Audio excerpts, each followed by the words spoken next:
Hello, everybody. My name is Amanda Grunlow, and this is the PowerPoint presentation I made to show the process of my sacred garment. And I've been having some troubles with getting this PowerPoint on my website in case people were curious of how I made it. So I figured I'd kind of walk everybody through if we're kind of cool with that idea. So let's see how this goes. So my inspiration was this quote by the amazing Martha Graham, which is, "The body is a sacred garment. It is what you enter life in and what you depart life with, and it should be treated with honor and with joy and with fear as well." So that's kind of always been in the back of my mind as something I really like. One of my other pieces, When I Get Bigger, brought up a lot of stuff about growing up and how your body changes, missing using my body as sort of my primary form of communication, obviously besides speaking. I also thought of this as I was getting into the shower, and I thought, why not just make my body? So what a simple yet complicated thing. So then the process actually began. So my first attempt to make my silicone mold was on October 2nd of 2024, but instead of purchasing the normal cure, I purchased the fast cure, which ended up not going so well. So then my second attempt at the silicone mold was on October 12th. I enlisted help. Thank you, Bruin. We prepped the space, applied the silicone to the front and back of my torso. We let it cure. We applied plaster sheets to add more structure. Then we let that cure. We peeled it off my body, and then we cleaned up. And this is kind of what we had during that process. So you can kind of see him helping in that second photo there. And then this was taken on October 14th. And here's what we were kind of left with. So the plaster sheets are underneath that silicone mold, and it's retaining its structure because of the plaster sheets, but you can definitely see some detail, like the nipples and the belly button and the rib cage and the abdominals, and so that was really cool. And then on October 30th, my dad helped me build a box to support the whole structure as it was at that point. And then we built up the plaster to prep it for wax. So here's us in my front yard. So we built up that box, we stuffed it with newspaper, and just to alleviate some pressure on the wet plaster so nothing broke. And then we built up the plaster to prep for the wax mold. So we built upon the pre-existing plaster to create a layer that was at least half an inch thick, which ended up exceeding half an inch, and we used about 12 rolls of plaster sheets. And then that was on the same day. It was October 30th. Oh my god, the day before Halloween. That's so cool. But yeah, that's us building it up, building it up, building it up. That was so fun, not gonna lie. And that's what we ended up with. So you'll see the different layers that are in there, and that wasn't drying in the sun, going through its whole chemical process.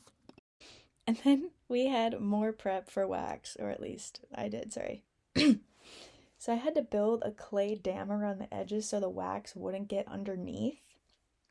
And that was pretty difficult because nothing really wants to adhere to silicone. So that's what that ended up looking like. And here's me melting the wax. And that's on a low setting, so nothing starts burning. And then the photo on the right is the first layer, the initial layer of wax that goes in to capture all of the texture. So all of the pores, all of the nipple texture, all of those finer details. And then came the interesting part of pouring it in and really building up how much wax we had in there, because it did need to be a pretty thick layer to be able to support the larger plaster mold that had to go on top of it. So we had to kind of swish this around, make sure it was even all over the place, because the melted wax wanted to gather into the boob area. So I had to really try hard to get it to go into like the collarbone area and to the waist area. So we spent 2 days building up the wax. And then I had an idea of just taking a paintbrush to kind of build it up a little bit. And this worked pretty well. So that's kind of what we ended up having. And then that was after I demolded it. So I took the declayed all, took the clay off and demolded it to get this. And then my father went with me to buy silica flour and sheet glass on November 5th, and that's us. Alongside all this other stuff, we also constructed all the cottle boards, which were melamine boards, to use as the walls for mold making, but I just didn't have any photos of that. But trust me, it happened.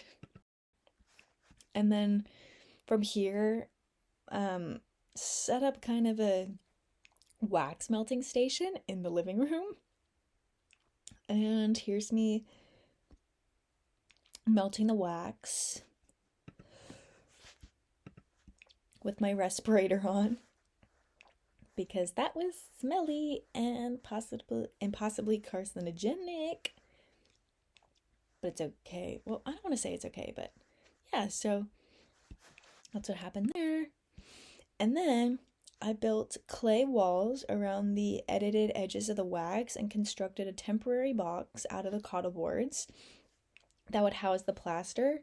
And then, spoiler alert, I had to do this step all over again because the clay walls were too weak to support the plaster mold that would go on top of it.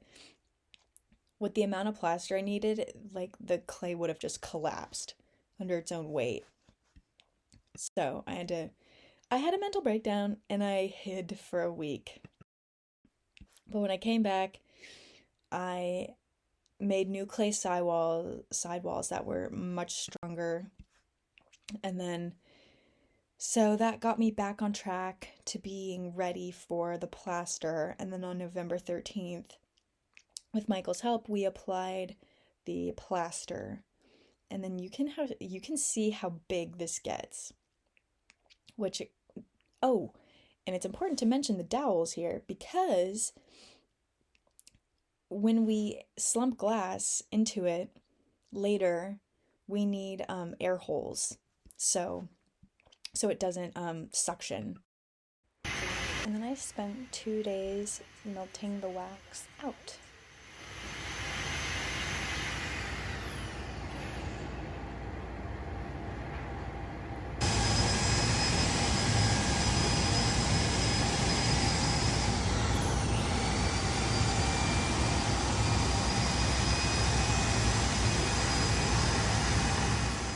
To melt the wax out, I used a hose attached to a steamer and then inserted the hose inside the mold. That looks so weird. Like I'm toasting a marshmallow. Or steaming a marshmallow. It sounds not bad. This video shows my mom and I immediately after the second day of steaming the mold. So we were further removing the wax and the clay from the plaster mold. And this is super important because any of the excess wax and clay that is left over in the mold can stain or just end up in your final glass piece. So since my clay was kind of a dark tan color, I didn't want to taint the glass, and the wax was also a dark brown color. So we were trying to get as much residue off to prevent any tainting of the clear final piece. We used dental tools, little hair dyeing brushes, paint brushes, just little tools that we could use to get in the nooks and crannies but not scratch the surface of the mold, because then that would end up also on the finals. Here I am rasping the undercuts away. So it's really important in the mold making process to get the undercuts out of your mold, because then you run the risk of not being able to get your piece out of the mold. The mold will kind of be destroyed in the process, but I didn't want any unnatural flat spots that didn't match the rest of the texture of the piece. So here I am rasping the undercuts away. And then Michael fused the 4-sheet glass, or the 4 sheets together in the bathtub kiln. And then while that was happening, I struggled to get the dowels out for the air holes because they were wooden. And when I steamed the whole thing, the wood swelled. So I spent about 2 days trying to get the dowels out. So Michael offered to cut my fused glass because he did not want me to fuck up $180 worth of sheet glass. His words, not mine. So I traced the outline of the mold, not the cutout in the mold, but the mold itself, so we didn't have overhang, and then he cut it to the precise outline. And I finally got the fucking dowels out. Let's go. I got them out with pliers, with drills, with a torch. Yeah, I used a lot of different methods. I think there were about 5 dowels. I think there were 5. Collarbones, nipples, and a belly button. So I think 5. And here's me celebrating, finally getting those fucking dowels out. I got it out! Ah! I have one left! I'm so close! So close, so close. Here's me walking to get the cut glass from the table, and I'm walking it over to set it on top of the plaster mold that I had set up in the kiln. Here in a second you'll see Michael on the right programming the kiln. This is arguably the most transformative time in the whole process, because that glass will slump and it will become my glass torso. So here I am just orienting it.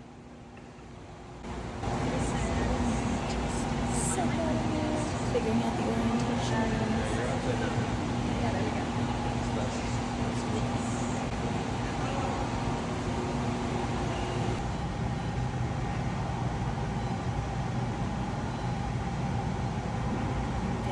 Just doing some sorcery right there.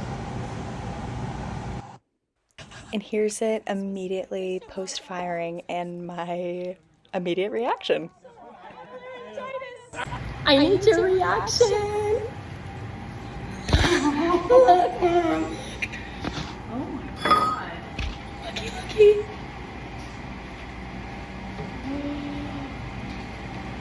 It's me.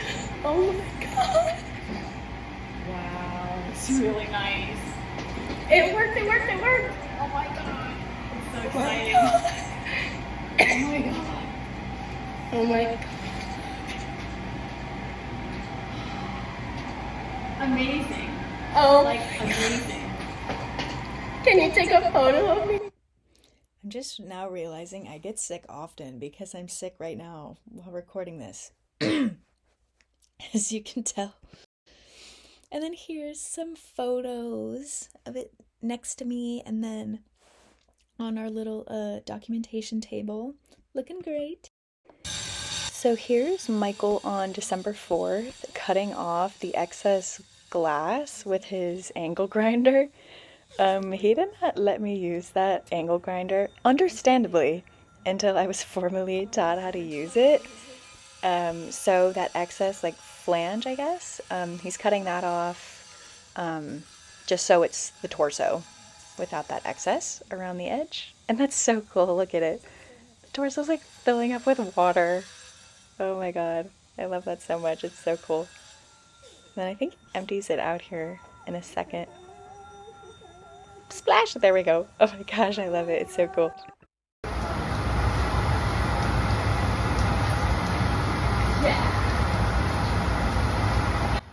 And then this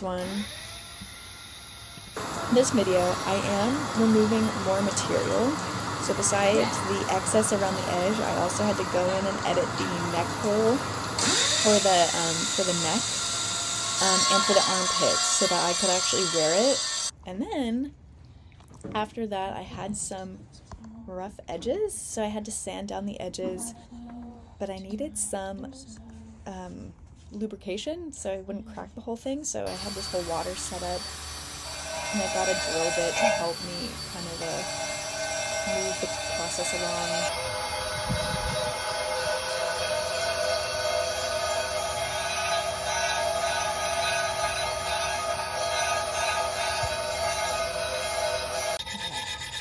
And then I did some hand grinding or sanding, whatever you want to call it.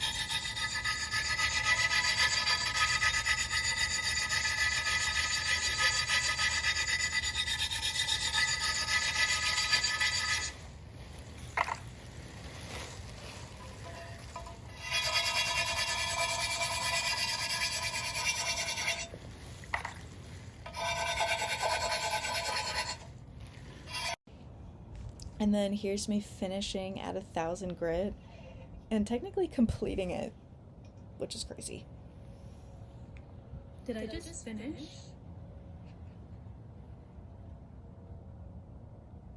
Did I seriously just finish this?